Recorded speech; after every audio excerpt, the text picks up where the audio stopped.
Friends, you must have heard of Raja Yoga. People often talk of practicing Raja Yoga. So let's talk a little bit about it. Raja Yoga was started by Swami Vivekanand. Swami Vivekanand, in his interpretation of different yogas, came out with Raja Yoga, wherein basically uh, it is uh, Ashtaling Yoga, which is divided into eight parts. Number one is Yama, which is Yama means don't do this. Number two is Niyama, which means that you must do this. Number three is Asana, which means that you have to retain yourself in a posture for some time, stretch yourself, retain yourself in a posture, and from that posture you will get to know who you are.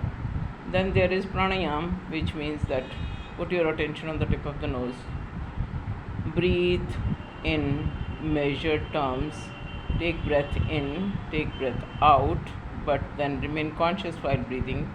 And this is to do with the elongation and manipulation of the breath, consciously sending the breath, holding it and retaining it and rotating it in the different parts of the body so that the body gets enough oxygen. Then there is Pratyahar. Pratyahar means withdrawal of the senses, that you withdraw all your senses inside and then you see who you are without anything objective right in front of you in physical form.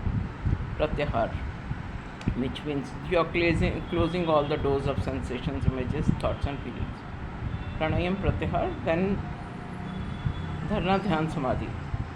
Dharna is that, when you're sitting in with your all energies inside, then you're determined that I will do it for a certain amount of time. And Dhyan is that, totally focused in that dharna, totally focused that you will remain like this only for not now for 5-10 minutes, but for 30 to 45 minutes. And Samadhi is where you are not aware of, you are actually not thinking about anything, you are just observing yourself as it is. And with the help of pranayam and pratyahar, you clear up all your energies which are, impurities, they go away. And in samadhi and in dhyan, you will see your whole body as integrated body, but then you are conscious that you are in dhyan. But in samadhi, you are actually, your whole self is natural self, you are looking at